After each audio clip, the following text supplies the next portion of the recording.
নমস্কার শ্রোতা বন্ধুরা, গল্পের আঙিনায় আপনাদের সবাইকে স্বাগত জানাই। আশা করি আপনারা সবাই অনেক ভালো আছেন। আপনাদের সবার কাছে আমার বিনীত অনুরোধ, আপনাদের যদি আমার গল্প পাঠ ভালো লাগে তাহলে অবশ্যই আমার চ্যানেলটিকে লাইক, শেয়ার এবং সাবস্ক্রাইব করতে ভুলবেন না।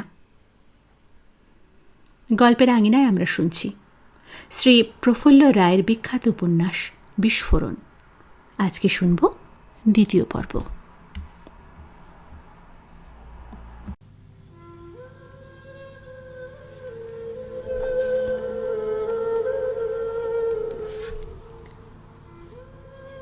বৃষ্টির দাপট কমে এসেছিল, আবার তোড়ে পড়তে শুরু করেছে।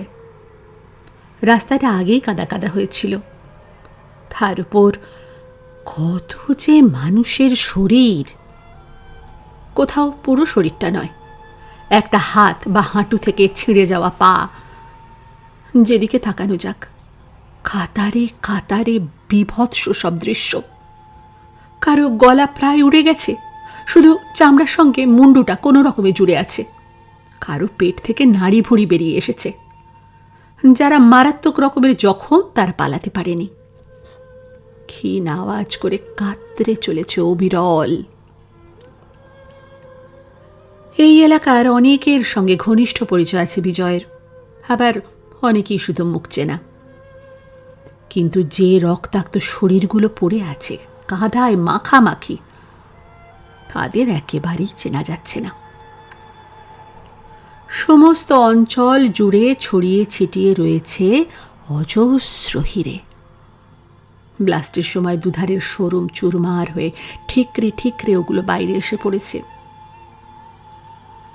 কলকাতা ফুড ভ্যালির কাউন্টারে বসে ধ্বংসের যে চেহারাটা বিজয় দেখেছিল, কাছে আসতে বোঝা গেল সেটা শতগুণ ভয়াবহ। এধারের বাড়িগুলোর বেশিরভাগেরই সামনের দেওয়াল অনেকটা করে উড়ে গেছে। রাস্তায় পার্ক করা গাড়িগুলো দুমড়ে মুচড়ে দলা পাকানো। দু চারটে যে গাছ ছিল ঝলসে গেছে। ওদিকে পুলিশদের ছোট ছোট এক একটা দলকে নিয়ে 2-3 অফিসার ভাঙা বাড়িগুলোতে ঢুকে যাচ্ছেন। বিজয়ের মনে হয়েছিল ব্লাস্ট হওয়ার পর যারা বেঁচে ছিল বাড়িগুলো ফাঁকা করে সবাই পালিয়ে গেছে। কিন্তু এখন দেখা যাচ্ছে তা নয়। অনেকে ভয়ে আতঙ্কে বাইরে বেরোয়নি। কেউ কেউ ভাঙাচোরা ইট বালির স্তূপের তলায় চাপা পড়েছিল। তাদের থ্যাতলানো রক্ত মাখা শরীরগুলো হাত পা ধরে ঝুলিয়ে বের করে আনছে পুলিশ।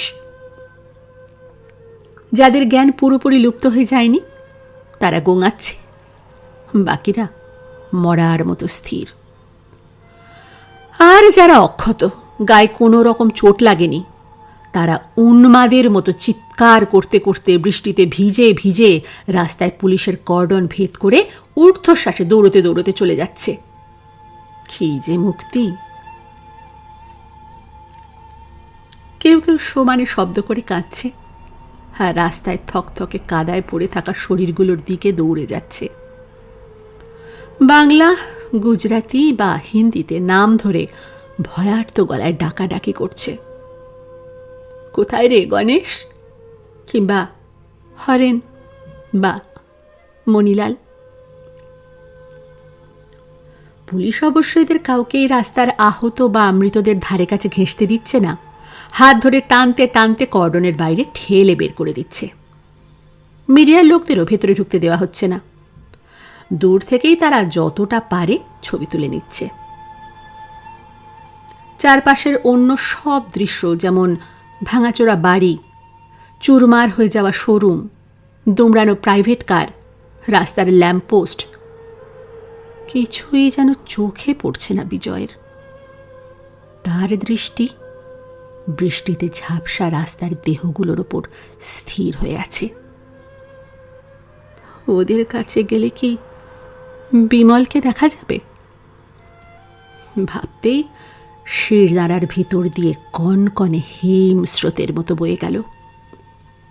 শ্বাস প্রশ্বাস বন্ধ হয়ে আসছে। বুকের ভেতর কি অসহ্য কষ্ট এবং উদ্বেগ। পাশে দাঁড়িয়ে কাঁপছিল পদ্মিনী আর সদাশিব। থরথরানি কিছুতেই কমছে না। তীব্র জ্বরের ঘোরে যেমনটা হয় সেই রকম। তাদের চোখগুলো বিস্ফারিত। হঠাৎ চাপা আধফোটা গলায় আতঙ্কগ্রস্তের মতো পদ্মিনী বলে উঠল, ক্রাইস্ট, হরিবল! 2 ফুট দূরে দাঁড়িয়েও শুনতে পেল না বিজয়। পুলিশের বৃত্তটার ও প্রান্ত থেকে 5-6টা স্ট্রেচার নিয়ে ইউনিফর্ম পরা কটা লোক কর্ডনের মাঝখানে চলে এলো। তারা ধরাধরি করে বডিগুলো স্ট্রেচারে তুলছে। আলাদাভাবে শরীর থেকে ছিঁড়ে বেরিয়ে যাওয়া হাত পা অন্য দুটো স্ট্রেচারে জড়ো করা হচ্ছে। দ্বিতীয় মহাযুদ্ধ নিয়ে তৈরি একটা পুরনো ছবিতে ওয়ার ফ্রন্টের এই রকমই একটা বিভৎস দৃশ্য দেখেছিল বিজয়। সে শিউরে উঠল, কিন্তু হঠাৎ কি যেন হয়ে গেল তার। ডান দিকে একজন পুলিশ অফিসার দাঁড়িয়ে আছেন, হাত তুলে স্ট্রেচার বাহকদের কিছু নির্দেশ দিচ্ছিলেন। উদ্ভ্রান্তের মতো পুলিশের পাঁচিল ভেঙে বিজয় শটান তাঁর কাছে চলে এলো। তার পিছু পিছু পদ্মিনীও, কিন্তু সদাশিব পারল না। পুলিশের দলটা প্রথমে হতভম্ব, পরক্ষণে 2 জন কনস্টেবল হইচই বাঁধিয়ে সদাশিবকে রুখে দিল। কয়েকজন রাইফেল উঁচিয়ে বিজয়দের দিকে দৌড়ে গেল। বিজয়ের দিকে তাকিয়ে গমগমে গলায় অফিসার বললেন, who are you? What do you want? কে তোমাদের এখানে আসতে বলেছে? ওদিকে পুলিশের দঙ্গলটা বিজয় এবং পদ্মিনীকে টানাটানি করতে লাগলো। ইয়া সে বাহার নিকালো আব্বি! বিজয় হাত জোর করে অফিসারকে বলতে লাগলো, স্যার স্যার, প্লিজ প্লিজ আমার কথাটা শুনুন। তার চোখে মুখে এমন প্রবল এক ব্যাকুলতা ছিল যে অফিসারটি হাত তুলে পুলিশদের থামিয়ে কপাল কুঁচকে বললেন, যা বলার খুব তাড়াতাড়ি বলতে হবে, ভেরি কুইক। এক নিঃশ্বাসে বিমলের ব্যাপারটা জানিয়ে যে বডিগুলো স্ট্রেচারে তোলা হচ্ছে সেদিকে আঙুল বাড়িয়ে দিল বিজয়। স্যার, আমার ভীষণ ভয় হচ্ছে।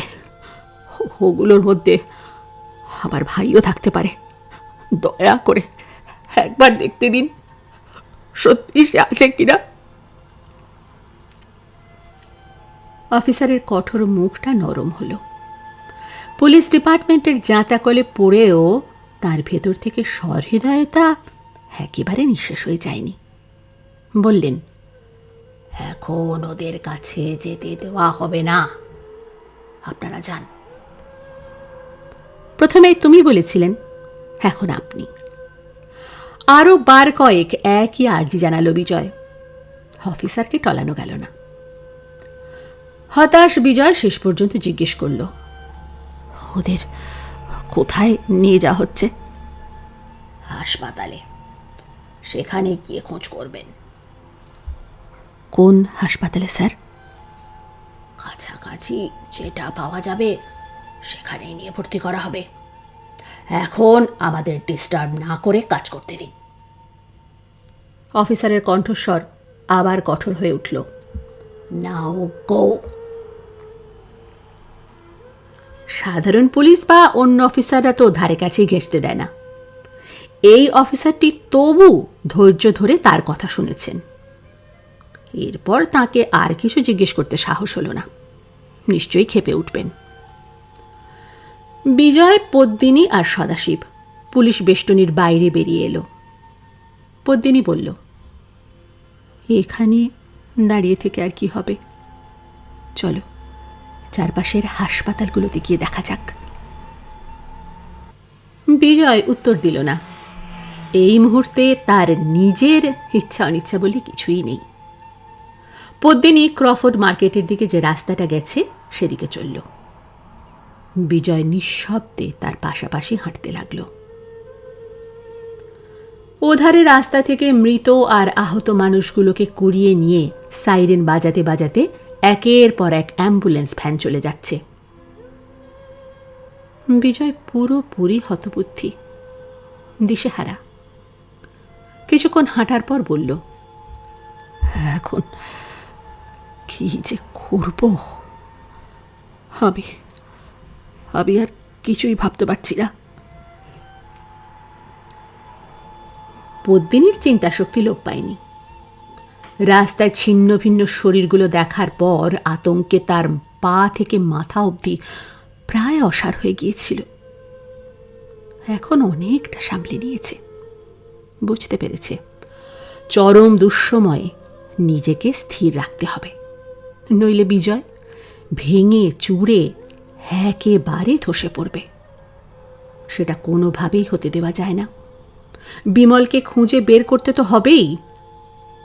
তার উপর বিজয়ের মনোবল যদি চুরমার হয়ে যায়, সেটা হবে বিরাট সমস্যা।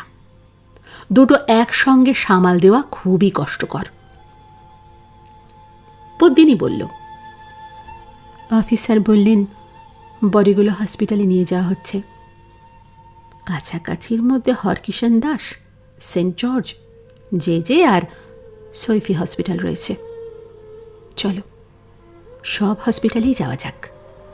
বিমল যদি ইনজিওর্ড হয়ে থাকে আর পুলিশ কোনো একটা হসপিটালে ভর্তি করে, আশা করি খোঁজ পাওয়া যেতে পারে। এমনিতে বিজয় খুবই সাহসী, কোনো কারণে সহজে বিচলিত হয় না। কিন্তু এই মুহূর্তে তার বোধ বুদ্ধি কিছুই কাজ করছে না। সব যেন পঙ্গু হয়ে গেছে। তবু আবছাভাবে মনে হলো পদ্মিনী যা বলছে তাছাড়া উপায় নেই। বলল, ঠিক আছে চলো। তিনজনেই ভিজে নিয়ে গিয়েছিল। সারা শরীর থেকে সমানে জল ঝরছে, প্যান্ট শার্ট সব সবে। বৃষ্টি ভেদ করে ওরা যখন ক্রফোর্ড মার্কেটের দিকে রাস্তাটার কাছে এসে পড়েছে, সেই সময় পকেটে মোবাইল বেজে উঠল। বিজয় সেটা বের করতেই কলার্স আইডেন্টিটিতে বাবা সুরপতি ঘোষের নাম্বার ফুটে উঠল। বুকের ভেতরটা সঙ্গে সঙ্গে আমূল কেঁপে গেল। মা বাবা অন্য ভাই বোন বা কলকাতার বাড়ির কথা এতক্ষণ মাথা থেকে বেরিয়ে গিয়েছিল। চোখের সামনের এই ভয়াবহ বিস্ফোরণ তার সমস্ত কিছু গুলিয়ে দিয়েছে। বিমলকে নিয়ে মহাসংকটের মধ্যে রয়েছে সে। কিভাবে কোথায় তাকে পাওয়া যাবে, এটা ছাড়া অন্য কিচ্ছু ভাবতে পারছিল না। বাবার ফোনটা বিজয়কে যেন অতল কোনো খাদের কিনারে টেনে নিয়ে গেল। সুরপতি শঙ্কা ভরা গলায় বলল, কি রে বিজু, আমার গলা শুনতে পাচ্ছিস? বিজয়ের ডাক নাম বিজু। বিজয় আবছা আবছা গলায় বলল, পাচ্ছি বাবা। সেই কখন থেকে চেষ্টা করে যাচ্ছি, বারবার লাইন কেটে যাচ্ছে। বিজয়ের মনে পড়ল সে যখন পুলিশ বেষ্টনীর কাছে দাঁড়িয়ে আছে, পকেটে কুরকুর করে বার কয়েক রিংটোন বেজে বেজে থেমে যাচ্ছিল। একসময় ফোনের শব্দগুলো বন্ধ হয়ে যায়। তখন অন্য কোনো দিকে লক্ষ্য ছিল না তার। দৃষ্টি কর্ডনের ভেতরে পড়ে থাকা সারি সারি মানুষের থ্যাতলানো, স্প্লিন্টারে ঝাঁঝরা রক্তমাখা বিভৎস দেহগুলোর দিকে স্থির হয়েছিল। তাছাড়া বৃষ্টির শব্দ হচ্ছিল।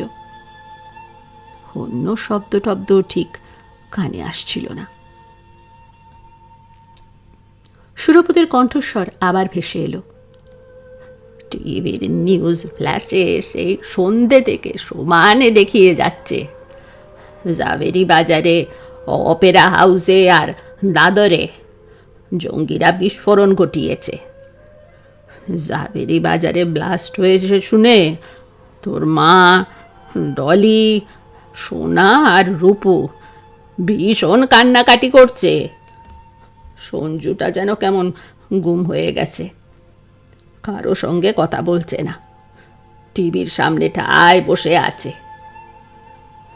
যাক, তোর গলা শুনে প্রাণটা ফিরে পেলাম বাবা।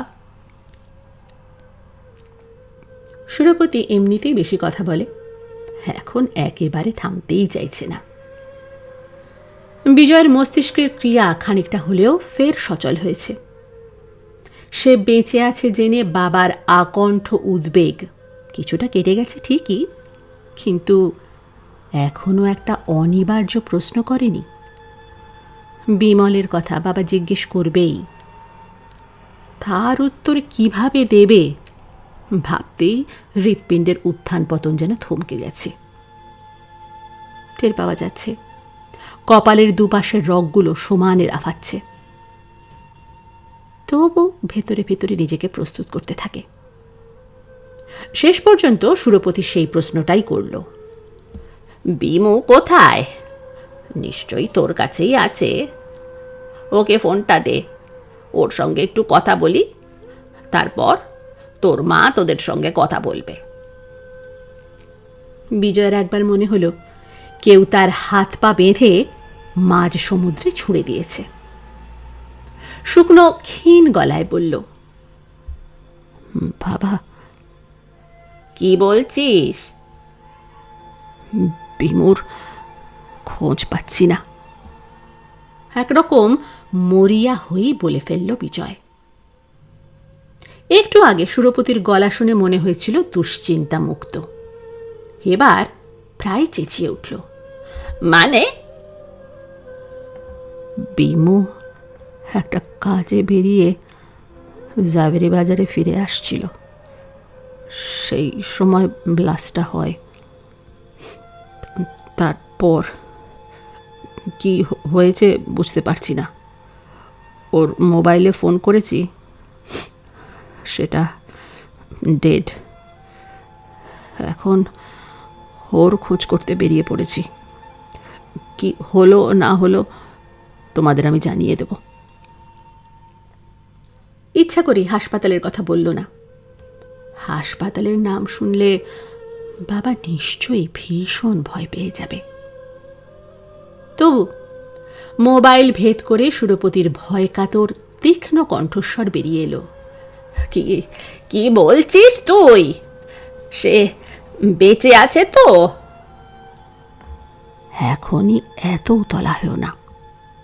বিশ্বাস করো, বিমু কোথায় আছে, কি অবস্থায় আছে কিচ্ছু জানি না। এখানে চারিদিক লণ্ডভণ্ড হয়ে আছে।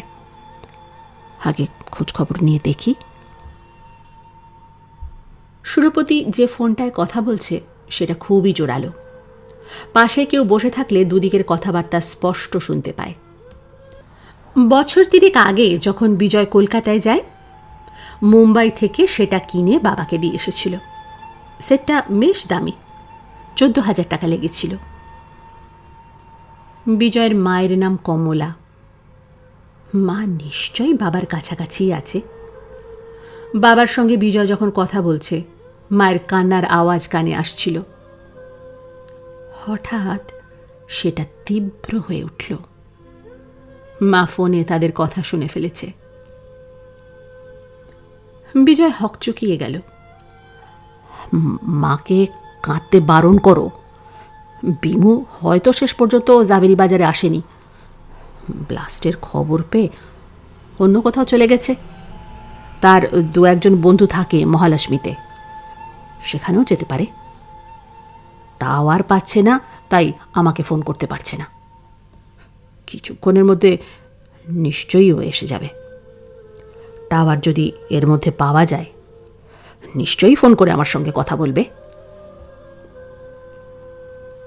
এই সান্ত্বনা বাক্যগুলো শুধু সুরপতিকেই না, নিজেকেই যেন শোনালো সে। এটাই তার ইচ্ছা। আসলে ঠিক কি যে ঘটেছে তা এখনো অজানা, কিন্তু তার যা আশঙ্কা, সেটা যদি ঘটে থাকে। সুরপতি যেন বিজয়ের ইচ্ছাটাকে আঁকড়ে ধরল, ব্যগ্রভাবে বলল, তোর তোর মাকে এই কথাগুলো বল বিজু, ওকে সামলানো যাচ্ছে না। কাঁদতে কাঁদতে তার হিক্কা উঠে যাচ্ছে। তাকে ফোনটা দিচ্ছি। কমলা ফোন পেলে খুব সহজে ছাড়বে না। অনবরত কাঁদতে থাকবে আর খুঁটিয়ে খুঁটিয়ে জানতে চাইবে কোথায় গিয়েছিল বিমল, কেন গিয়েছিল, কটার সময় শেষবার সে বিজয়ের সঙ্গে কথা বলেছে, ইত্যাদি ইত্যাদি। মায়ের জেরার ফাঁদে পড়ে ফস করে বিজয় হয়তো নিজের শঙ্কার কথাটা বলে ফেলবে। তখন বাড়ির আবহাওয়াটা কেমন হয়ে উঠবে ভাবতেও সাহস হয় না বিজয়ের। তাছাড়া এখন তাকে একের পর এক হাসপাতালে গিয়ে খোঁজ করতে হবে। সচকিত বিজয় বলল, না না, আমি পরে মাকে ফোন করব, তোমরা সবাই তাকে বোঝাও। লাইন কেটে দিল সে। সুরপতির সঙ্গে কথা বলতে বলতে দাঁড়িয়ে পড়েছিল। তার দিকে উদ্গ্রীব হয়ে তাকিয়ে আছে সদাশিব আর পদ্মিনী। বিজয় তাদের বলল, চলো। পদ্মিনী বাংলা বলতে পারে না। বিজয়ের সঙ্গে আলাপ হবার পর বাংলা শেখার ভীষণ আগ্রহ হয়েছে। বিজয় এবং বিমলের কাছ থেকে প্রচুর বাংলা শব্দ জেনে নিয়েছে সে। ঠিকমতো বলতে না পারলেও এই ভাষাটা অনেকখানি বুঝতে পারে। জিজ্ঞেস করল, কে ফোন করেছিল? পাপা? হ্যাঁ, খুব ভেঙে পড়েছে। মা আর বোনেরা কান্নাকাটি করছে। ওরা ধরেই নিয়েছে। বাকিটা শেষ না করে চুপ করে গেল বিজয়। পদ্মিনী আর কোনো প্রশ্ন করল না। জোরে জোরে পা চালিয়ে তিনজন ক্রফোর্ড মার্কেটের কাছে চলে এলো। এলাকাটা অন্যদিন এই সময় ভিড়ে ঠাসা থাকে। দিক বিদিকে ছুটতে থাকে হাজার হাজার চোখ ধাঁধানো মডেলের প্রাইভেট কার, ঝাঁকে ঝাঁকে ট্যাক্সি আর বিএসটির লাল ঝকঝকে ডবল ডেকারগুলো। আজ মানুষজন গাড়িটারি কম। তবে এই বৃষ্টির মধ্যেও বাঁয়ে মোহাম্মদ আলী রোডে থোকায় থোকায় দাঁড়িয়ে অনেকেই জটলা করছে। ত্রস্ত মুখ চোখের চেহারা। নিশ্চয়ই আজকের বম্ব বিস্ফোট নিয়ে কথা বলছে। ওরা ওই এলাকার বাসিন্দা, অন্য কোথাও যাবার জায়গা নেই। দূরে ডিএন রোডের ওধারে ভিটি স্টেশন। অজস্র মানুষ সেদিকে দৌড়ে যাচ্ছে। কোনাকোণে ডান দিকে অনেকটা দূরে চার্চগেট স্টেশন, সেদিকেও মানুষের ঢল। সাবারবান ট্রেন হল মুম্বাইয়ের লাইফ লাইন। শহরতলির কত ট্রেন যে ভিটি আর চার্চগেট থেকে বিশাল মেট্রোপলিসের নানা প্রান্তে দিবা রাত্রি ছুটে চলে তার হিসেব নেই। ভিটির দিকেও অসংখ্য মানুষ ছুটছে। এই আতঙ্কের এলাকা থেকে যত তাড়াতাড়ি সম্ভব পালানো যায়। কিছুক্ষণ আগে এরো সিনেমার সামনে থেকে ফোনে এই পালানোর কথা জানিয়েছিল পদ্মিনী।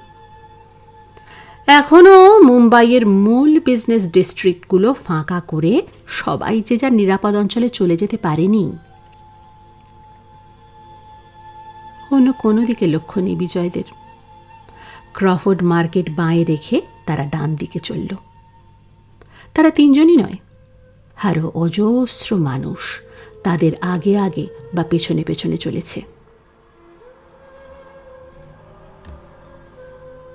এক সময় সৈফি হাসপাতালে পৌঁছে গেল বিজয়রা। এখানে জমাট বাঁধা ভিড়। হাসপাতালটার ভেতরে তো বটেই, বাইরের চত্বরেও অজস্র মানুষ। বাইরে যারা রয়েছে তাদের কারো কারো মাথায় ছাতা, বাকি সবাই খোলা আকাশের নিচে দাঁড়িয়ে সমানে ভিজছে। শুধু এরাই নয়, আরো বহু মানুষ আসছে অবিরাম। যেদিকেই তাকানো যাক, সারি সারি উৎকণ্ঠিত মুখ। এদের অনেক চেনে বিজয়। স্বরূপ দাস, নবীন কর্মকার, সুভাষ দাস, পোপটলাল, কানহাইয়া লাল, নরেন্দ্র ভাই, মধুসূদন, নীরজ পারেখ, কান্তিলাল দোষী, হরিনাথ রায়। এমন কত যে মানুষ! এরা বেশিরভাগই জাভেরি বাজারের হীরের দোকানদার বা কারিগর। দু চারজন অপেরা হাউসের হীরের কারবারিও রয়েছে। তবে বেশিরভাগই অচেনা বা সামান্য মুখ চেনা। মনে পড়ছে এদের মধ্যে অনেকেই তার ফুড ভ্যালিতে দুপুরে বা বিকেলের দিকে এসে খাবার নিয়ে যায়। কেন তারা এই হাসপাতালে এসেছে না বললেও চলে। ব্লাস্টের পর বিজয়ের মতোই কারো জামাই, কারো ছেলে, কারো বা ভাইয়ের হদিশ নেই। তাদের খুঁজেই ওদের হাসপাতালে ছুটে আসা। কেউ কথা বলছিল না। রুদ্ধশ্বাসে হাসপাতাল বিল্ডিংয়ের প্রবেশ পথে যে বিশাল কাঁচের দরজাটা রয়েছে সেদিকে তাকিয়ে আছে। ভেতরের লাউঞ্জে অজস্র মানুষ। তারাও নিশ্চয়ই প্রিয়জনদের খোঁজে এসেছে। তারা বেরিয়ে না এলে ওখানে ঢোকার উপায় নেই। তাই বৃষ্টির মধ্যে বাইরে দাঁড়িয়ে অধীর প্রতীক্ষা। বহু মহিলাকেও দেখা যাচ্ছে। শাড়ি পরার ধরন দেখে বোঝা যাচ্ছে তারা প্রায় সবাই গুজরাতি। এরা কিন্তু চুপ করে নেই, সমানে কাঁদছে, তবে কান্নাটা চাপা। এতজনের মিলিত কান্নায় চারিদিক থেকে একটা আর্ত গুঞ্জন উঠছে। ওধারে একের পর এক অ্যাম্বুলেন্স সাইরেন বাজাতে বাজাতে হাসপাতালের কম্পাউন্ডে ঢুকে যাচ্ছে। সেগুলোর ভেতর থেকে একের পর এক স্ট্রেচারে বডি নিয়ে বাহকেরা হাসপাতালের অন্য একটা দরজা দিয়ে ভেতরে অদৃশ্য হচ্ছে। স্ট্রেচারে শায়িত মানুষগুলো যারা এখনো বেঁচে আছে এবং মারাত্মক আহত, তারা অবিরাম কাতরে চলেছে।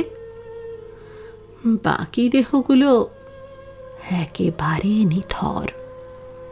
আদৌ বেঁচে আছে কিনা কে জানে। অ্যাম্বুলেন্সগুলো ঢুকতেই কম্পাউন্ডে যে জনতা দম বন্ধ করে দাঁড়িয়েছিল তাদের মধ্যে তুমুল চাঞ্চল্য দেখা গেল। সবাই হুড়মুড় করে সেদিকে দৌড়ল। তাদের সঙ্গে বিজয়, পদ্মিনী এবং সদাশিব। কিন্তু হাসপাতালের সিকিউরিটি গার্ডরা তাদের ধারে কাছে ঘেঁষতে দিল না।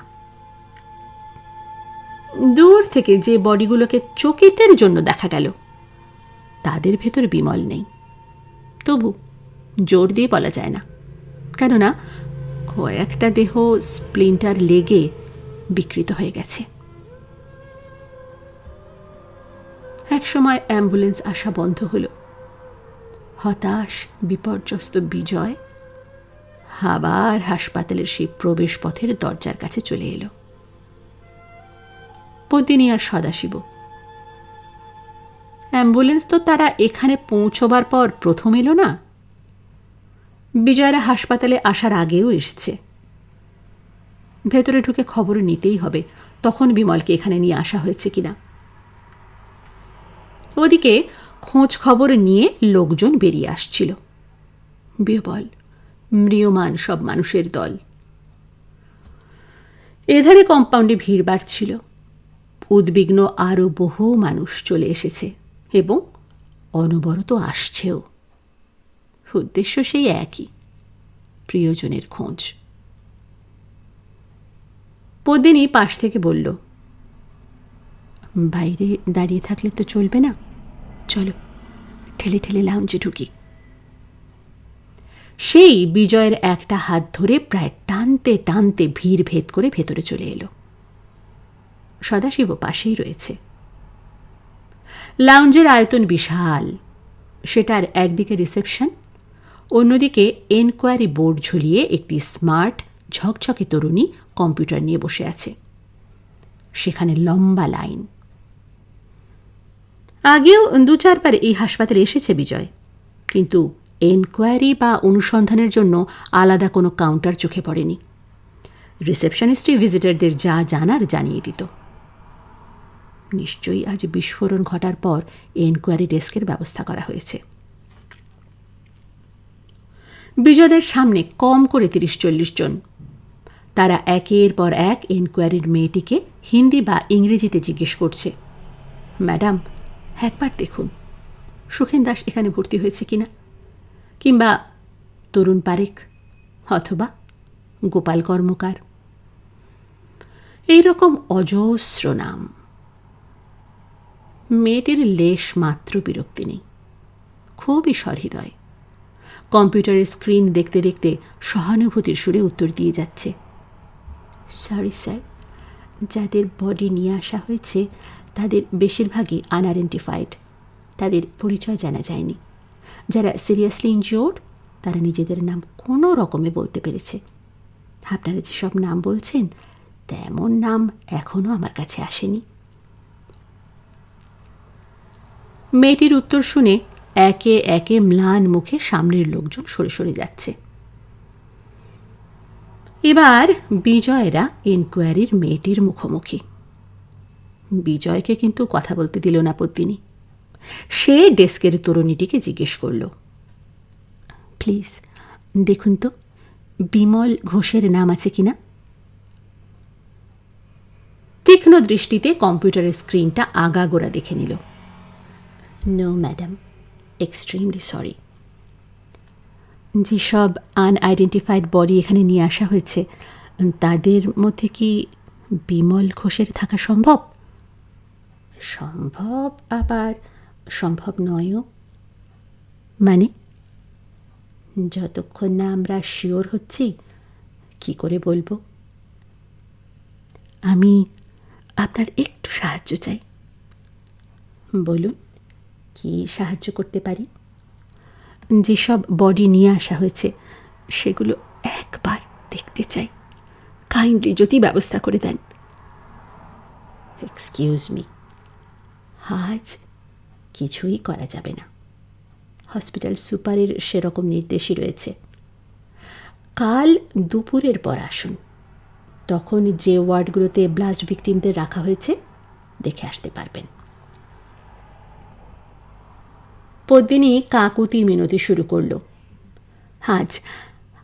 আজ কি কোনোভাবে কিছু করা যায় না?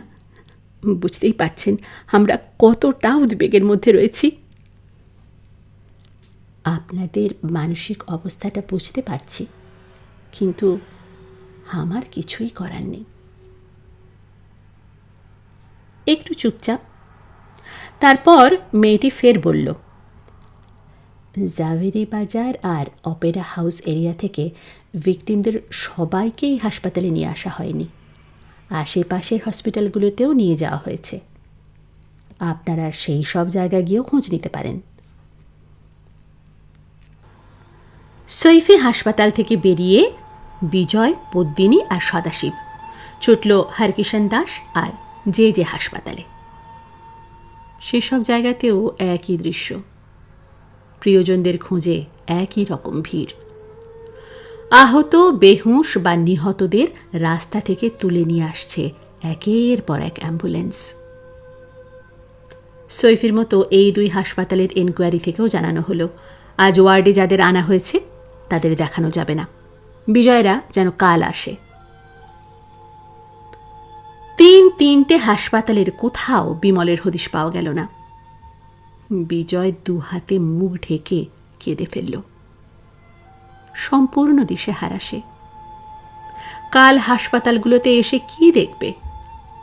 জাভেরি বাজার কি অপেরা হাউসের যারা বিস্ফোরণের শিকার হয়েছে তাদের সবাইকে কি এই 3 হাসপাতালে আনা সম্ভব হয়েছে? অনেককেই হয়তো এই বৃষ্টির ভেতর উদ্ধার করে আনা যায়নি। তারা রাস্তায় কাদায় এবং রক্তে মাখামাখি হয়ে পড়ে আছে, কিংবা কোনো বাড়ির ধ্বংসস্তূপের ভেতর মরে বা মারাত্মক আহত হয়ে আটকে রয়েছে। বিজয় আর ভাবতে পারছিল না। সদাশিব ভারী গলায় বলল, রোমাত সেট, রোমাত। যে পদ্মিনী চুলবুলে মুহুর্মুহু যার মেজাজ পাল্টে যায় তাকে এই মুহূর্তে চেনা যাচ্ছে না। বিজয়কে আগলে আগলে সেই জাভেরি বাজার থেকে 3 হাসপাতালে ছোটাছুটি করেছে। সে তার পিঠে একটা হাত রেখে গভীর গলায় বলল, এখন ভেঙে পড়লে চলবে না বিজয়। চলো আজ বাড়ি যাওয়া যাক, কাল আবার আসবো। জোরে জোরে মাথা ঝাঁকাতে লাগলো বিজয়। না না না না। কি না? আমি বাড়ি যাব না। কি করবে তাহলে? প্রথমে সৈফি, তারপর হরকিষণ দাস, সবশেষে যে যে হাসপাতাল ঘুরে তারা এখন রাস্তায়। বিজয় জানালো, বাকি রাতটা রাস্তাতেই কাটিয়ে দেব, সকাল হলে আবার হাসপাতালে হাসপাতালে গিয়ে খোঁজ করব। পদ্মিনী বলল, হাসপাতালের এনকোয়ারি কাউন্টারগুলো থেকে কি বলেছে মনে নেই? কাল দুপুরের আগে ব্লাস্ট ভিকটিমদের কাছে বাইরের কাউকে যেতে দেওয়া হবে না। যখনই দেওয়া হোক, আমি বাড়ি ফিরছি না। তুমি বরং যেমন করে পারো সান্তাক্রুজে ফিরে যাও। তোমাকে রাস্তায় ফেলে রেখে আমি ফিরে যাব, এটা ভাবলে কি করে? পদ্মিনীর কণ্ঠস্বর ভারী হয়ে এলো। বিজয় উত্তর দিল না। পদ্মিনী ঘড়ি দেখে বলল, এখন 1:12, পেটে তো কিছুই পড়েনি। তার উপর রাত জেগে অসুস্থ হয়ে পড়লে বিমলের খোঁজ করবে কি করে? একটা ট্যাক্সির চেষ্টা করি, বাড়ি ফিরে কিছু খেয়ে রেস্ট নাও। কাল আমি অফিসে ছুটি নেব, তোমার সঙ্গে এসে হাসপাতালগুলোতে ঘুরব। বিজয় চুপ করে রইল। পদ্মিনী কি বলতে যাচ্ছিল, হঠাৎ তার ফোন বেজে উঠল। নাম্বার দেখে বোঝা গেল সাইরাজ ফার্নান্ডেজ, তার বাবা। সাইরাজ জিজ্ঞেস করল, এত রাত হলো, তুই এখনো বাড়ি ফিরলি না? ফিরতে না পারার কারণটা জানিয়ে দিল পদ্মিনী। তারপর বলল, বাবা, আজ সিটির যা হাল, ট্যাক্সি পাবো কিনা বুঝতে পারছি না। এদিকে বিজয় ভীষণ ভেঙে পড়েছে। তাকে নিয়ে কি করে যে সান্তাক্রুজে ফিরব? এত রাতে তোমার কোম্পানির গাড়ি নিশ্চয়ই পাওয়া যাবে না। তুমি কি আমাদের ফ্যামিলি কার্ডটা দিয়ে বিনায়ককে পাঠিয়ে দিতে পারো? বিনায়ক তার একমাত্র ভাই। পদ্মিনীদের একটা কোয়ালিস কার রয়েছে, সেটা বাড়ির সবার জন্য। যার যখন দরকার হয় সেটা নিয়ে বেরোয়। তবে সাইরাজই বেশি ব্যবহার করে। এছাড়া আরও 4টে দামি কারও আছে, Ambassador, Tata Sumo, Maruti Zen ইত্যাদি। সেসব কথা পড়ে। সাইরাজ বলল, তোকে আগেই জানিয়েছি, দাদারে একটা বড় রকমের ব্লাস্ট হয়েছে কবুতরখানায়। ওদিকে রাস্তা টাস্তা পুলিশ সিল করে দিয়েছে কিনা জানি না। যাই হোক, তোরা চার্চগেট স্টেশনের সামনে ওয়েট কর। আমি যেমন করে পারি, যদি তেমন বুঝি, ঘুরপথেও চলে আসছি। বিমলের সঙ্গে পদ্মিনীর সম্পর্কটা কী ধরনের তার ভালোই জানা। শুধু তার কেন, তাদের ফ্যামিলির সবাই জানে। কিন্তু সে কথাও পরে।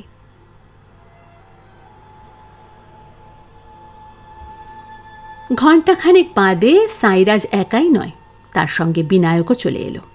বাবাকে একা ছাড়তে চায়নি সে। চার্চগেট স্টেশনের সামনে কথা মতো দাঁড়িয়েছিল পদ্মিনীরা। সাইরাজ বলল, আমরা কোনো রিস্ক নিইনি। শিবাজি পার্কের দিক দিয়ে ঘুরে পেডার রোড হয়ে এসেছি। সারা সিটি জুড়ে টেরোরিস্টদের ধরার জন্য তল্লাশি চালানো হচ্ছে। আমাদের কার 3 জায়গায় চেক করা হয়েছে। এমনটা হবে ভেবেছিলাম, আগের ব্লাস্টগুলোর সময়ও হয়েছে। তাই ড্রাইভিং লাইসেন্স ছাড়াও ভোটার আইডেন্টিটি কার্ড নিয়ে দুজনে বেরিয়েছিলাম। গাড়ি থেকে নেমে সদাশিবকে দেখে একটু অবাকই হলো। সাইরাজ তাকে চেনে, আলাপও আছে। বহুবার সান্তাক্রুজে তাদের সোসাইটির হাউজিং কমপ্লেক্সে বিজয়ের কাছে নানা দরকারে এসেছে সদাশিব। বিজয় তাদের সঙ্গে পরিচয় করিয়ে দিয়েছিল।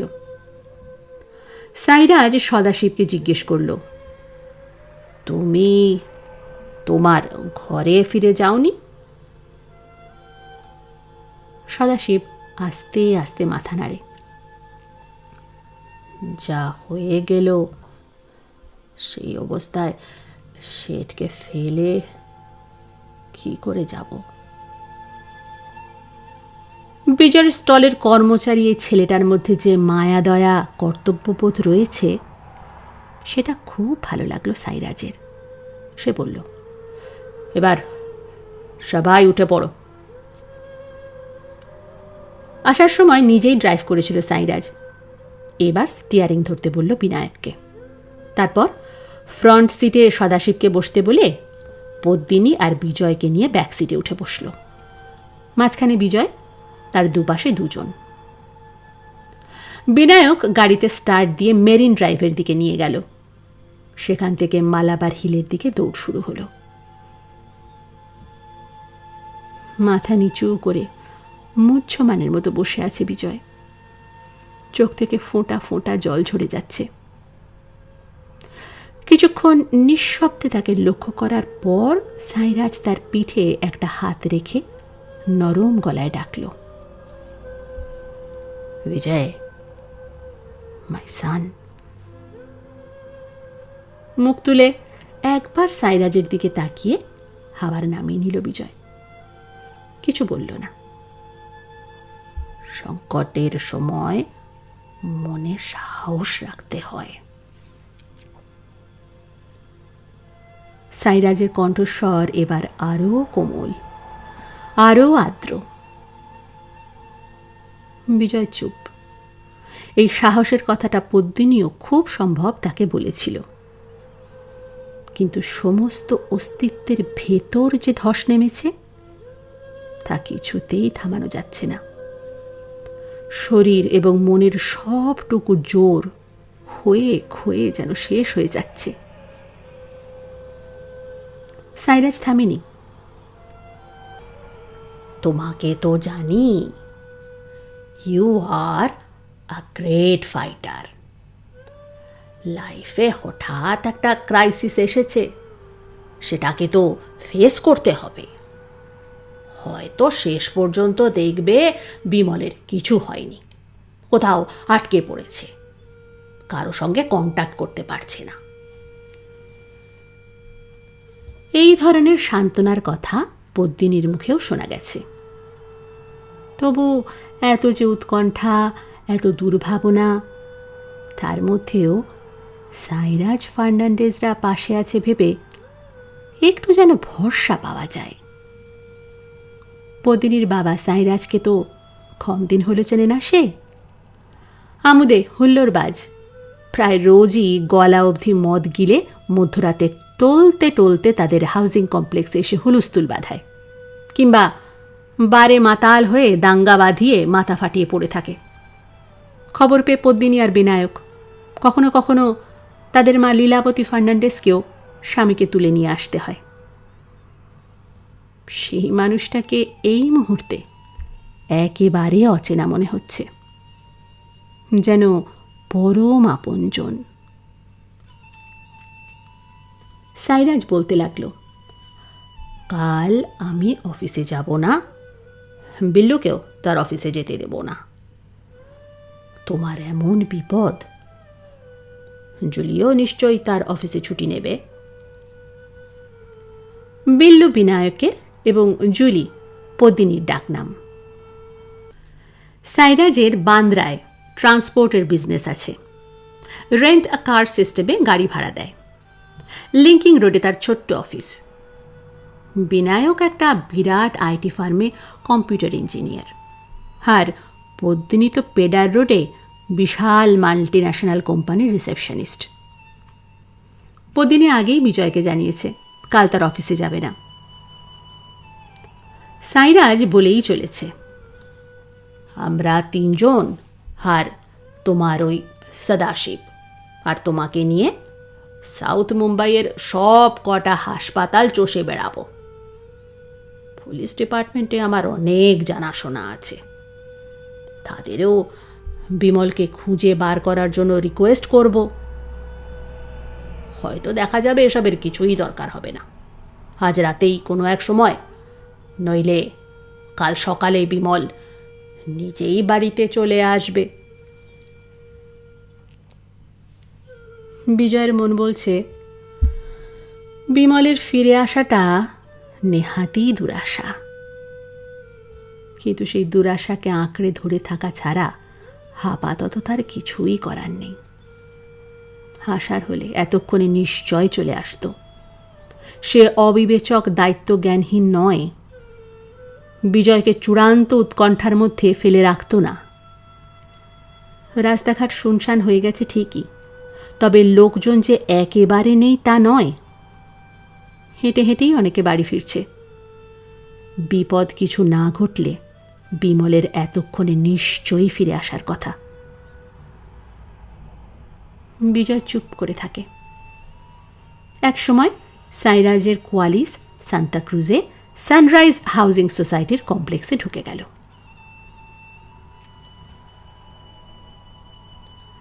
ABCD G+8 ফ্লোরের 4টে টাওয়ার নিয়ে সানরাইজ হাউজিং সোসাইটি। সামনের দিকে পার্ক, সবুজ ঘাসের চতুষ্কোণ কার্পেট ছাড়াও রয়েছে নানা ধরনের গাছপালা, ক্যাকটাস, বসার জন্য রঙিন গার্ডেন আমব্রেলার তলায় পাথরের বেঞ্চ। পার্কটার চারপাশ ঘিরে চৌকো চৌকো লাল নীল সবুজ পাথর বসানো রাস্তা। দিনরাত এখানে সিকিউরিটির ব্যবস্থা। কয়েকজন নীল ইউনিফর্ম পরা গার্ডকে এধারে ওধারে দাঁড়িয়ে থাকতে দেখা গেল। সবারই হাতে রাইফেল। একটা নামকরা সিকিউরিটি এজেন্সি থেকে বিজয়দের সোসাইটি তাদের এনেছে। এ টাওয়ারের সামনে বিজয়দের নামিয়ে পার্কিং এরিয়ায় গাড়ি রেখে ফিরে এলো সাইরাজ। দোতলায় পদ্মিনীদের অ্যাপার্টমেন্ট। সেটার ব্যালকনিতে দাঁড়িয়ে রয়েছে তার মা লীলাবতী ফার্নান্ডেজ। গোলগাল, অনেকটা বাংলাদেশের আহ্লাদি পুতুল ধরনের। ঘাড় পর্যন্ত ছাটা কাঁচা পাকা চুল, চোখে চশমা, পরনে ঢোলা ম্যাক্সি। এমনিতে সারাক্ষণ মুখে হাসি লেগেই থাকে, অনেকটা সাইরাজ ফার্নান্ডেজের মতো। অন্য সময় লীলাবতীকে দেখলে মনে হয় না পৃথিবীতে কোনো সমস্যা বা সংকট রয়েছে, কিন্তু এই মুহূর্তে তার মুখ থমথমে। প্রবল দুশ্চিন্তার ছাপ ফুটে আছে চোখের দৃষ্টিতে। বিজয় টের পায়নি। হাসপাতালে ছোটাছুটির সময় এক ফাঁকে মাকে ফোন করে পদ্মিনী জানিয়ে দিয়েছিল বিমলকে পাওয়া যাচ্ছে না। কতক্ষণ লীলাবতী ব্যালকনিতে দাঁড়িয়ে আছে কে জানে। যতক্ষণ না বিজয়কে নিয়ে পদ্মিনী সাইরাজরা ফিরে আসত, সে দাঁড়িয়েই থাকত। এমনকি বাকি রাতটাও এখান থেকে সে নড়ত না। দোতলার ব্যালকনিটা নিচের রাস্তা থেকে মাত্র 12-14 ফিট উঁচুতে। বিমলের হদিশ যে পাওয়া যায়নি, সবার বিষণ্ণ শঙ্কাতুর মুখগুলো দেখে আন্দাজ করে নিয়েছে লীলাবতী। বিমল সম্পর্কে সে একটি কথাও জিজ্ঞেস করল না, শুধু সাইরাজকে বলল, দোতলায় আর আসতে হবে না, বিজয়কে নিয়ে তোমরা ওর ফ্ল্যাটে যাও, আমি ওখানে আসছি। বিল্ডিংয়ের ভেতরে ঢুকে লিফটে 4 তলায় চলে এলো সাইরাজরা। প্রায় সঙ্গে সঙ্গে এসে পড়ল লীলাবতী। বিজয় যখনই বাইরে কোথাও বেরোয়, তার অ্যাপার্টমেন্টের চাবি লীলাবতীদের কাছে রেখে যায়। চাবি নিয়ে এসেছিল লীলাবতী। অ্যাপার্টমেন্টের দরজা খুলে ভেতরে ঢুকে আলো জ্বালিয়ে দিল। 1 বেডরুম অ্যান্ড হল মিলিয়ে 600 স্কোয়ার ফিটের ফ্ল্যাটটা ছিমছাম সাজানো। লীলাবতী স্বামীকে বলল, তুমি বিজয়ের সঙ্গে এখন এখানে থাকো, আমি নিচে গিয়ে মিনিট 15-20 ভেতর ফিরে আসছি। বিজয় আর সদাশিবকে বলল, একেবারে ভিজে সপসপে হয়ে এসেছ, তোমরা স্নান করে চেঞ্জ করে নাও, সেই সন্ধে থেকে অনেক ছোটাছুটি গেছে, খুব টায়ার্ড হয়ে আছো, তার উপর এত দুশ্চিন্তা, এত টেনশন, স্নান করলে খানিকটা ফ্রেশ লাগবে। বিনায়ক আর পদ্মিনীকে সঙ্গে নিয়ে সে চলে গেল। বিজয়ের সারা শরীর ভেজা, জামা প্যান্ট লেপ্টে আছে, স্নায়ুগুলো প্রায় ছিঁড়ে পড়ছে। সে কোনো কথা বলছিল না, কথা বলার শক্তিটাই কেউ যেন হরণ করে নিয়েছে। নিঃশব্দে যন্ত্রচালিতের মতো সে স্নান করে পোশাক বদলে নিল।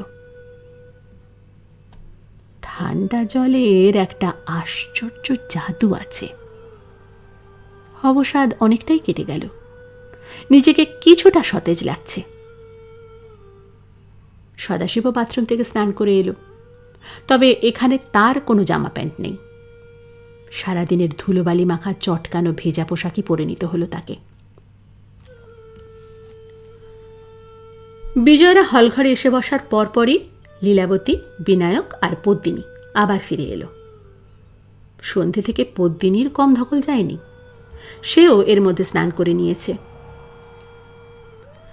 লীলাবতীর হাতে বড় ট্রেতে স্তূপাকার টোস্ট, মাখনের বাটি, চিনি এবং গুঁড়ো গোলমরিচের পাত্র, জলের গেলাস, ফাঁকা বড় প্লেট ইত্যাদি।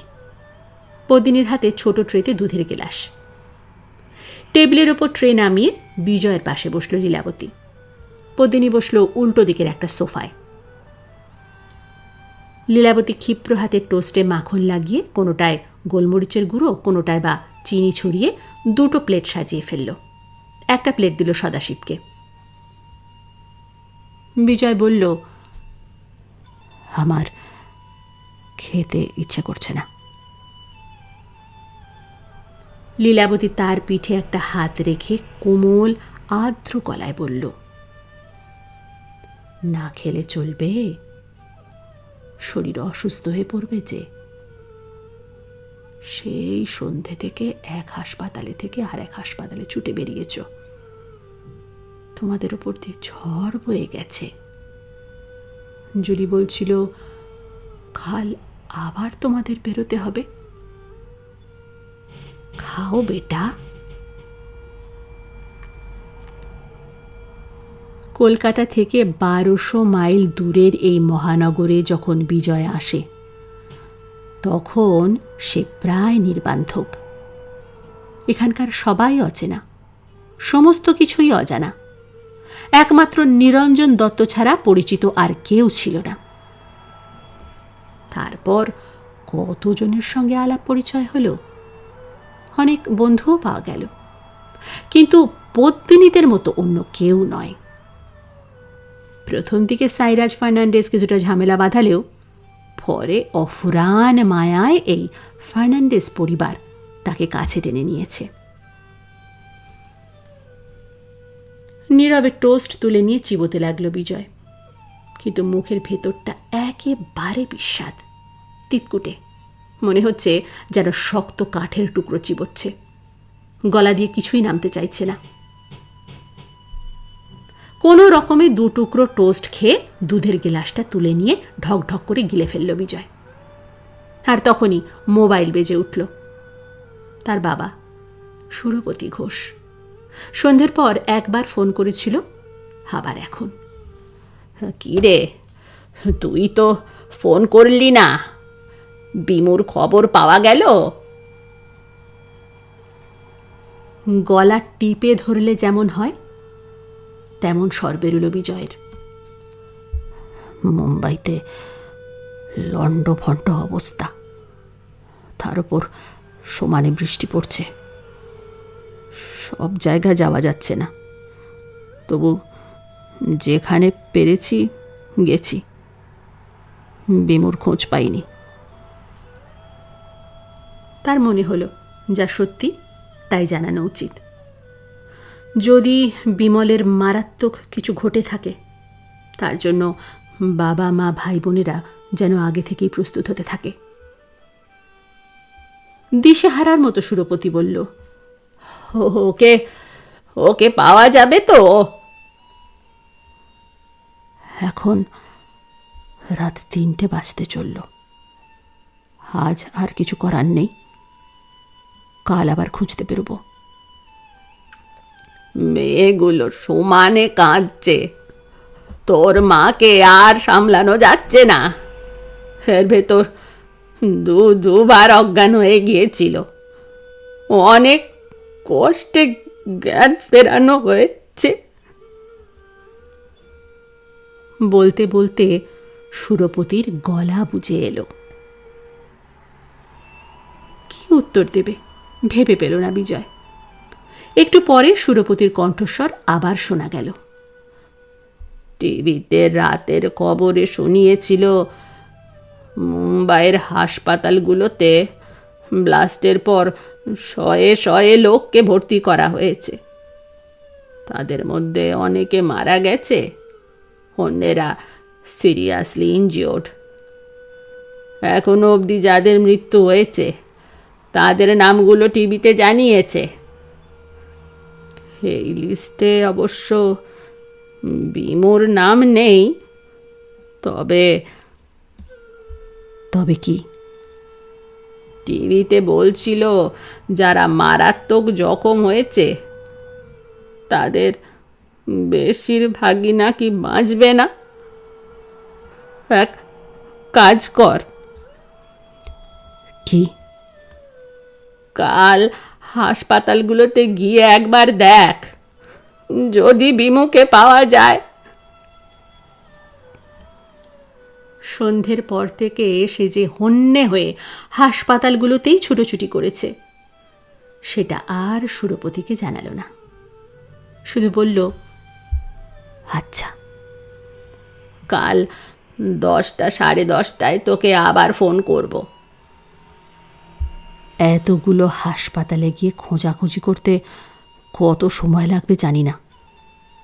তোমাকে ফোন করতে হবে না, আমিই করব। তোমরা খালি মাকে দেখো। বিজয় মোবাইল বন্ধ করে দিল। সাইরাজ ফার্নান্ডেজ এক দৃষ্টে বিজয়কে লক্ষ্য করছিল। পদ্মিনী খানিকটা বাংলা বুঝলেও বাকিরা এক বর্ণও না। তবে বিজয়ের মুখ চোখ থেকে আন্দাজ করতে পারছিল তার বুকের ভেতরটা তোলপাড় হয়ে যাচ্ছে। অসহ্য কষ্টের ছাপ যেন ঠেলে বেরিয়ে আসছে। লীলাবতী জিজ্ঞেস করল, কে ফোন করেছিল? আমার বাবা। সুরপতির সঙ্গে কি কথা হয়েছে তাও জানিয়ে দিল বিজয়। তোমাদের বাড়ির অবস্থাটা বুঝতে পারছি, কি যে বলবো। একটু চুপচাপ। তারপর লীলাবতী ফের বলল, এবার শুয়ে পড়ো বিজয়, কাল সকালে তো আবার বেরোতে হবে। আমরা এখন যাচ্ছি। লীলাবতী, সাইরাজ আর পদ্মিনী তাদের অ্যাপার্টমেন্টে চলে গেল। সন্ধ্যের পর থেকে বিমলের খোঁজে রুদ্ধশ্বাসে চারিদিকে দৌড়, আকণ্ঠ উদ্বেগ, দুশ্চিন্তা, কলকাতা থেকে বাবার ফোন, সমস্ত কিছুর চাপে স্নায়ুমণ্ডলী এখন ছিন্ন ভিন্ন। কপালের দুপাশের রগগুলো সমানে দপ দপ করছে। সে আর বসে থাকতে পারছিল না, সোজা বেডরুমে ঢুকে শুয়ে পড়ল। সদাশিব আগেও 2-4 বার এই অ্যাপার্টমেন্টে রাত কাটিয়েছে। সে শুল হলের লম্বা একটা ডিভানে। সমস্ত শরীর জুড়ে নিদারুণ ক্লান্তি, অনন্ত অবসাদ, কিন্তু সেই সঙ্গে তীব্র উৎকণ্ঠাও তো রয়েছে। দুচোখ মাঝে মাঝে জুড়ে আসছে, প্রায় সঙ্গে সঙ্গে ঘুমটা ছিঁড়ে ছিঁড়ে যাচ্ছে। বাকি রাতটুকু এইভাবেই কেটে গেল।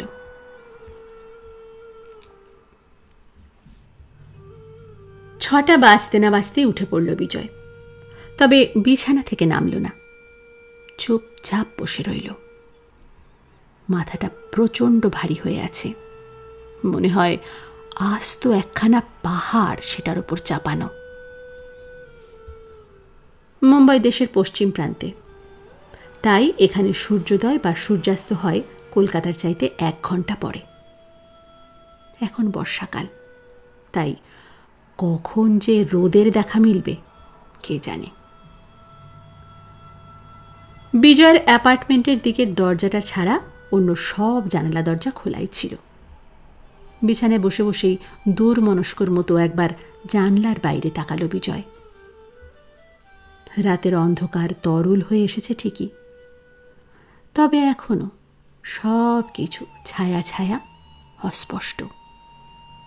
তাছাড়া আকাশ জুড়ে প্রচুর মেঘ। কাল অঝোরে বৃষ্টি হয়ে গেছে।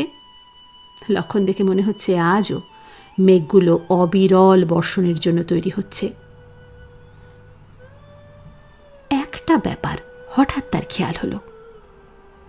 এই শহরে আসার পর কতবার যে ব্লাস্ট ঘটানো হয়েছে। সে আসার আগেও বিস্ফোরণে ছিন্ন ভিন্ন হয়েছে মুম্বাই, পুড়ে ছাই হয়েছে কত এলাকা। কিন্তু এ এক পরমাশ্চর্য মেট্রোপলিস, দেশের প্রধান বাণিজ্য নগরী, সবচেয়ে প্রাণবন্ত, সবচেয়ে টকবগে, সবচেয়ে ব্যস্ত মহানগর। অদম্য তার জেদ, প্রবল তার মনোবল। এই শহর 3.5 কি 4 ঘন্টার বেশি ঘুমোয় না। রাত 1টা অবধি একের পর এক সাবারবান ট্রেন ঝড়ের গতিতে ছুটে যায়। শুধু ট্রেনই নয়, বিএসটির একতলা দোতলা বাস, হাজার হাজার ট্যাক্সি, প্রাইভেট কারের অবিরাম ছোটাছুটি। রাত 1টার পর কিছুক্ষণ জিরিয়ে নেয় মুম্বাই, তারপর 5টা বাজতে না বাজতেই তার দৌড় শুরু হয়। আগে তো এতবার ব্লাস্ট হয়েছে, কিন্তু মুম্বাইয়ের আত্মবিশ্বাসে লেশ মাত্র চিড় ধরেনি। হয়তো মুহূর্তের জন্য থমকে গেছে, কিন্তু পরক্ষণে ফের যে কে সেই। ভয় আতঙ্ক একধারে সরিয়ে পুরনো রুটিনে আগের নিয়মেই সচল হয়ে উঠেছে। বিস্ফোরণ, দাঙ্গা, রক্তপাত, মৃত্যু বা ধ্বংসকে পরোয়াই করে না মুম্বাই। তুড়ি মেরে এসব উড়িয়ে দিয়ে সে ধেয়েই চলে। তার থামার সময় নেই, সর্বক্ষণ ঊর্ধ্বশ্বাস, দুরন্ত তার গতি। কিন্তু আজ হঠাৎ বিজয়ের নজর গিয়ে পড়ল শিয়রের দিকের বড় ওয়াল ক্লকটার দিকে। আবছা অন্ধকারেও ঘড়ির কাঁটাগুলো দেখা যাচ্ছে। 6টা বাজতে 12 মিনিট বাকি। কিন্তু আজ সাবারবান ট্রেনগুলো ঝাঁকে ঝাঁকে তাদের হাউজিং কমপ্লেক্সটাকে কাঁপিয়ে দিয়ে বেরিয়ে যাচ্ছে না তো? মাঝে মাঝে 2-1টা বোরিভেলিকে ভিরারের দিক থেকে এসে ভয়ে ভয়ে চার্চ গেটের দিকে চলেছে, কিংবা চার্চ গেট থেকেও আসছে, কেমন যেন জড়ো সড়ো। অন্যদিন এ সময় অজস্র ট্যাক্সি, বাস এবং মিল্ক সাপ্লাইয়ের ভ্যানও বেরিয়ে পড়ে। আজ তাদেরও তেমন সারা শব্দ পাওয়া যাচ্ছে না। শহর কেমন যেন নিঝুম, নিষ্প্রাণ, ব্যস্ততাহীন। বিছানায় বেশিক্ষণ বসে থাকল না বিজয়, নেমে হলে চলে এলো। তাদের বাথরুমটা এখানেই, ডান দিকের শেষ মাথায়। সে লক্ষ্য করল সদাশিব ঠোঁট দুটোর সামান্য ফাঁক করে অঘোরে ঘুমোচ্ছে। শ্বাস প্রশ্বাসের তালে তালে বুকটা ওঠানামা করছে। খাল ব্লাস্টের পর কুক এবং তাদের যোগানদাররা যে যার আস্তানায় পালিয়ে গেছে, কিন্তু এই মারাঠি ছেলেটা এক লহমার জন্য তার সঙ্গ ছাড়েনি। পদ্মিনী আর সে যেখানে যেখানে গেছে, সদাশিবও সেই সব জায়গায় ছুটেছে। তার সঙ্গে রক্তের সম্পর্ক নেই, কিন্তু আশ্চর্য এক মায়ায় ছেলেটা তাকে বছর হলো জড়িয়ে রেখেছে। ঘুমুক, আরও কিছুক্ষণ ঘুমিয়ে নিক সদাশিব। কাল ওর ওপর দিয়েও কম ঝড় তো বয়ে যায়নি। বাথরুম থেকে মুখ টুক ধুয়ে ফিরে আসতেই টিভিটার কথা মনে পড়ল বিজয়ের। তাদের সেটটা এখানে একটা ছোট টেবিলের উপর রাখা আছে। কাল বাবা বলেছিল টিভিতে কাল সন্ধ্যের পর থেকে সব কটা চ্যানেলে ব্লাস্টের দৃশ্য দেখাতে দেখাতে সংবাদ পাঠিকা অবিরাম বিস্ফোরণের বিবরণ শুনিয়ে গেছে। বিজয় তখন আতঙ্কগ্রস্তের মতো এক হাসপাতাল থেকে আরেক হাসপাতালে ছুটছে। কোথায় টিভি দেখবে? যে মারাত্মক ঘটনা কাল জঙ্গিরা ঘটিয়েছে, এখন 2-3 দিন টিভিগুলো অনবরত নিশ্চয়ই তা দেখিয়ে যাবে। একটা সোফায় বসে পড়ল বিজয়। সদাশিবের ঘুম যাতে না ভাঙে তাই রিমোট কন্ট্রোলে খুব নিচু ভলিউমে টিভিটা চালিয়ে দিল। যা ভাবা গিয়েছিল তাই। টিভির পর্দায় কালকের সেই বিভীষিকার দৃশ্যগুলো দেখানো হচ্ছে। সেই সঙ্গে মৃত এবং জখম অসংখ্য মানুষের ছবিও। কারো বা হাত বা পা উড়ে গেছে বিস্ফোরণে, কারো মাথার অর্ধেকটা নেই, কারো চোখ বেরিয়ে এসেছে। সংবাদ পাঠিকা বিষণ্ণ ভারী গলায় মৃত বা আহতদের নাম জানাতে জানাতে বলে চলেছে। এদের পরিচয় এখনো পর্যন্ত জানা গেছে। আরও বহু মানুষ বিস্ফোটের শিকার হয়েছেন, তাঁদের সম্বন্ধে কোনো তথ্যই এখনো পর্যন্ত পাওয়া যায়নি। আমাদের চ্যানেলের প্রতিনিধিরা তা সংগ্রহ করতে পারলে দর্শকদের অবশ্যই জানিয়ে দেব। টিভির পর্দায় নজর রাখুন। তবে এই প্রসঙ্গে জানাই, সব মৃত বা আহতকে কাল অনেক রাত অবধি রাস্তা বা কোনো বাড়ির ধ্বংসস্তূপ থেকে উদ্ধার করে আনা সম্ভব হয়নি। পুলিশ এবং উদ্ধারকর্মীরা তার প্রয়াস চালিয়ে যাচ্ছেন। এই চ্যানেলে যাদের দেখানো হলো তাদের মধ্যে বিমল নেই। বিজয়ের মনে হলো, কাল যে নারকীয় তাণ্ডব হয়েছে তাতে কোনো একটি চ্যানেলের পক্ষে সবার খবর জোগাড় করা হয়তো সম্ভব হয়নি। অন্য চ্যানেল রিপোর্টাররা এবং ক্যামেরাম্যানরা হয়তো আরও অনেকের ছবি তুলতে পেরেছে, তাদের নামটামও জেনেছে। বিজয় চ্যানেল পাল্টে পাল্টে দেখে যেতে লাগলো। কয়েকটা নতুন নাম পাওয়া গেল, তাদের ছবিও দেখা গেল, কিন্তু এদের মধ্যেও বিমল নেই। টিভির দৃশ্যগুলো দেখতে দেখতে দম বন্ধ হয়ে আসছিল বিজয়ের। একবার বুক ভরে জোরে শ্বাস টানল। হয়তো বিমল বেঁচে আছে, কিন্তু পর মুহূর্তে প্রতিটি চ্যানেলের সংবাদ পাঠিকার সেই কথাগুলো মনে পড়ল। সবাইকে এখনো উদ্ধার করা সম্ভব হয়নি, উদ্ধারের কাজ চলছে। বিমল কি তাহলে জাভেরি বাজারের কোনো গলিতে বা কোনো বাড়ির ভগ্নস্তূপের তলায় আটকে আছে? দেশলাই কাঠি ফস করে জ্বলে উঠে নিভে যাবার মতো বিজয়ের ক্ষীণ আশাটুকু পলকে বিলীন হয়ে গেল।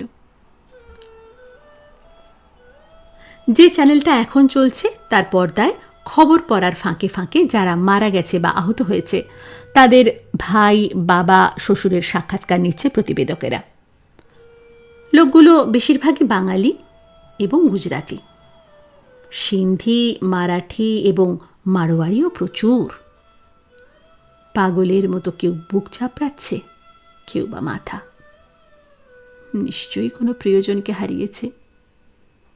উদ্ভ্রান্তের মতো তারা, বিশেষ করে বাঙালিরা, বলছে এই শহরে আর থাকবে না। যে শহরে নিরাপত্তা নেই, যে কোনো দিন যে কোনো মুহূর্তে বিস্ফোরণ ঘটতে পারে এবং বারবার তাই ঘটে চলেছে, সেখানে থাকা আর ঠিক হবে না। এই যে ভোরবেলায় সাবআরবান লাইনের ট্রেন বা বাস টাস বিশেষ বেরোয়নি, ব্যস্ততার তেমন কোনো লক্ষণ দেখা যাচ্ছে না। তার উপর টিভির ওই মানুষগুলোর কপাল বা বুক চাপড়ানো। এই শহর যেন তার চিরকালের অটুট আত্মবিশ্বাস ভেঙে চুরে খান খান। হে এক নিদারুণ বদ্ধভূমি। মৃত্যু যেখানে অতর্কিতে হানা দিয়ে অজস্র মানুষের জীবনহানি ঘটায়, সেখান থেকে সবাই পালাতে চাইছে। কেমন ভয় ভয় করতে লাগলো বিজয়ের। একবার ভাবল টিভিটা বন্ধ করে দেয়। ওই সব দৃশ্যের অনেকটাই কাল সে স্বচক্ষে দেখেছে, কিন্তু এত ব্যাপকভাবে নয়। টিভিওয়ালারা সমস্ত বিধ্বস্ত এলাকায়, জাভেরি বাজার থেকে দাদরের কবুতরখানা পর্যন্ত সমস্ত রাত ঘুরে ঘুরে কত ছবি যে তুলে এনেছে। কত প্রিয়জন হারানো শোকাতুর মানুষের সঙ্গে যে কথা বলেছে। টিভি বন্ধ করতে গিয়েও পারল না বিজয়। কোনো প্রবল অশরীরী শক্তি যেন ঠেসে তাকে সোফায় বসিয়ে রাখল। একসময় ডোরবেলের আওয়াজ কানে আসতে বিহ্বল অসার ভাবটা অনেকখানি কেটে গেল বিজয়ের। রিমোটের বোতাম টিপে টিভি বন্ধ করে দরজা খুলল সে। বাইরে পদ্মিনী আর বিনায়ক। পদ্মিনী বলল, তাড়াতাড়ি স্নান টান করে রেডি হয়ে নাও, হাসপাতালগুলোতে যেতে হবে। বিল্লুর আর আমার স্নান হয়ে গেছে, বাবা বাথরুমে ঢুকেছে, মাম্মি ব্রেকফাস্ট নিয়ে এক্ষুনি চলে আসবে। ডিভানের দিকে চোখ পড়তে বলে উঠল, এ কি, সদাশিব এখনো ঘুমোচ্ছে? কত বেলা হয়ে গেল? সে গিয়ে ডাকাডাকি করে সদাশিবের ঘুম ভাঙাল। কতক্ষণ টিভি দেখেছিল খেয়াল নেই বিজয়ের। এবার চোখে পড়ল ভোরের সেই ঝাপসা ঝাপসা ভাবটা কেটে গিয়ে ফ্যাকাশে একটু রোদ দেখা দিয়েছে। তবে চাপ চাপ মেঘও রয়েছে আকাশের নানা প্রান্তে। যে কোনো সময় রোদ মুছে গিয়ে অঝোরে বৃষ্টি নেমে যেতে পারে। নিঃশব্দে একটা তোয়ালে কাঁধে ফেলে প্যান্ট শার্ট হাতে নিয়ে বাথরুমে ঢুকল বিজয়।